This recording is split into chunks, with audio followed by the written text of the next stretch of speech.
próximo do centro de Calcaia, mas eu jamais vou deixar perder a minha relação com o meu povo, com os meus parentes que estão na Serra do João. E naquele momento, eu estava como gestora da Escola Maria Iracema do Nascimento e a gente pensou em trabalhar, o projeto era para trabalhar sobre a educação escolar quilombola, porque desde 2011, antes mesmo, eu vou ter que ir me lembrando, né, buscar na memória aqui, porque eu não tenho nada anotado, mas é bom porque eu quero falar do que foi vivenciado. Então, em 2011, a gente já estava trabalhando na escola com a educação para as relações étnico-raciais, que me tornei gestora lá em 2009. Em 2011, a gente já estava trabalhando essas questões, porque eu já tinha participado do curso de formação de professores de Quilombo, que foi um curso que o seu Leonardo falou aqui, que foi coordenado pela professora Sandra Petit e também teve a participação da professora Geranilde. Naquele momento, um dia eu lembro que a professora Geranilde disse para mim que eu precisei sair da minha comunidade para me ver como uma mulher quilombola em outro quilombo. Que o estranhamento, ele acontece para todo mundo. Eu era uma mulher quilombola, mas não sabia o que era ser quilombola. Eu tinha as minhas vivências, porque, como eu já disse, nasci e me criei naquela comunidade. Quando chego em Novo Oriente, nas duas comunidades quilombolas, aí eu consigo me perceber naquelas pessoas, no formato, nas vivências, né? Na forma de viver, de falar, de se alimentar, nos costumes, em tudo. Aí eu começo a fazer trabalho e esse trabalho ele vem para dentro da escola.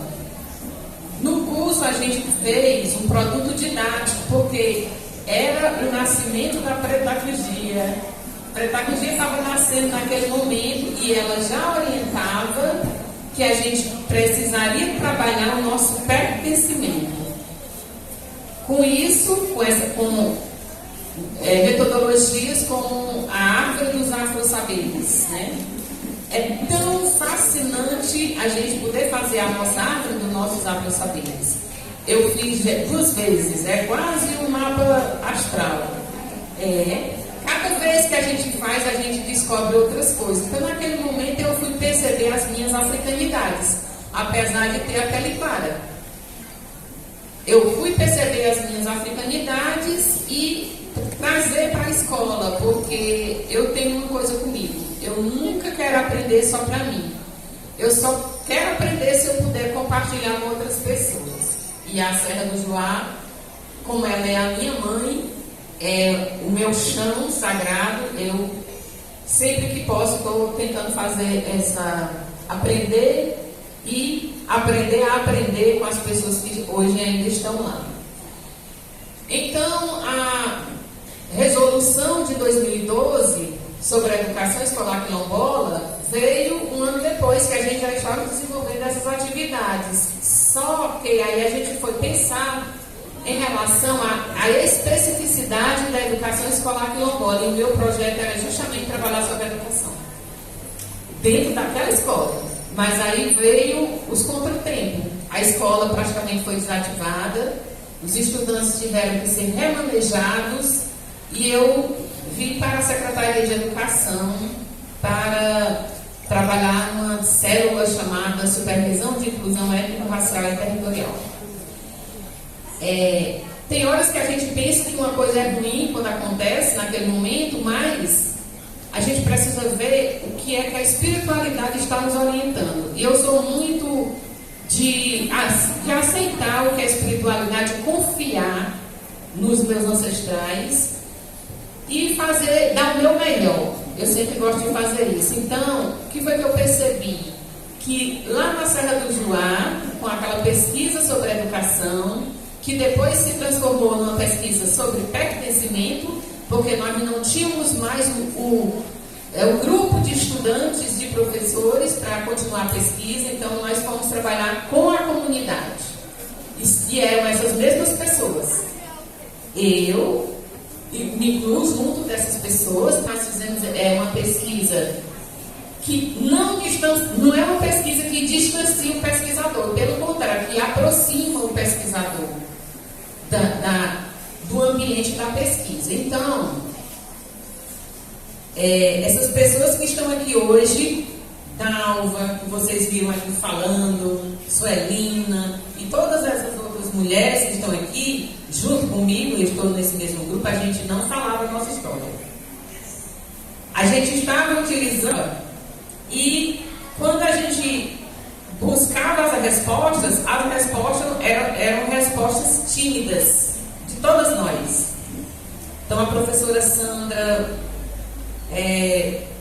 incluiu a sociopoética, que é um referencial teórico-metodológico que trabalha a questão da corporidade, a questão da imaginação, e depois a pedagogia, que é também um referencial teórico-metodológico criado por essas duas mulheres que estão aqui e que nos fortaleceu. Então, a sociopoética, eu digo que ela veio para que a gente pudesse destravar os nossos corpos e as nossas memórias. E a pedagogia, ela veio para fortalecer o nosso pertencimento, porque a gente foi entender e dar nome às coisas. Então, quando eu digo isso e digo que eu tive que sair da Serra do Juá para trabalhar dentro da Secretaria de Educação, é porque essa pesquisa se expandiu. Ela se expandiu tanto que nós, como eu disse, né, vocês ouviram a Dalva falando aqui. Ela fez questão de falar. A Suelina foi candidata a deputada estadual na última eleição. Então, são os resultados da pesquisa que foram se abrangendo. E dentro do município, logo em 2016, a gente conseguiu uma parceria com o Instituto Federal e nós criamos o curso Guarda de Honra e da Memória Quilombola de Calcaia. Na Serra do Juá, nós criamos um grupo chamado Grupo Piracema, que é um grupo de maioria mulheres. E esse grupo ele trabalha com o que diz o nome dele, Piracema, promovendo a igualdade racial com artesanato, culinária e educação das mulheres afro-quilombolas. Então, às vezes é cumprido porque tem que ter sentido. E não é só porque a gente, na Serra do Juá, trabalha praticamente com essas três temáticas, do artesanato, da culinária e da educação.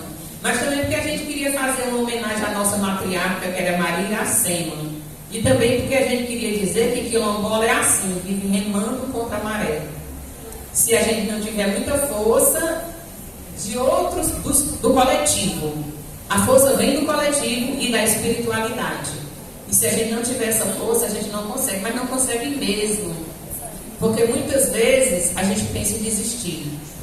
A pesquisa, ela gerou produtos didáticos, que é o que a pedagogia propõe. Esse é o pano novo, é o pano dos resultados. Ele foi pintado agora, por último, né? Porque é o pano dos resultados. O pano de pente é um pano africano, que não é esse daí. É um pano feito na Guiné-Bissau. A gente teve essas referências e esses estudos para a gente poder se inspirar e fazer o nosso pano afro-quilombola. O primeiro é um pano de 6 bandas. A gente chama de banda, cada uma faixa dessa. E o primeiro, ele vai contar aquele destravar da nossa memória em 2015. Só que esse pano aí, ele já traz os resultados. São 4 temáticas que estão representadas e que as pessoas apresentaram aqui na mística. A questão do símbolo foi criado naquela época, o símbolo do pertencimento afro-quilombola na Serra do Juá. Juá, juazeiro. Nós temos aqui a árvore, que é um juazeiro, mas é um juazeiro que se transforma em serra. Por isso que tem um sol aqui, para saber que não é só uma árvore, é uma árvore que se transforma numa serra. E que as raízes dessa árvore é um mapa da África, para mostrar as nossas raízes africanas. O que eu poderia dizer mais? Esse pano chamou a atenção da Carolina Ruoso, uma mulher que trabalha com a cultura e que na época trabalhava no sobrado do Dr. José Lourenço. Ela nos convidou para fazer uma exposição de arte na Bienal de 2017. Era uma ação da Bienal fora da Bienal. E nós fomos, eu sozinha nunca, junto com as pessoas da Serra do Joá, a gente se deslocou para outras comunidades, para umas 5 comunidades, e nós fizemos todo o trabalho da pré-pedagogia. A gente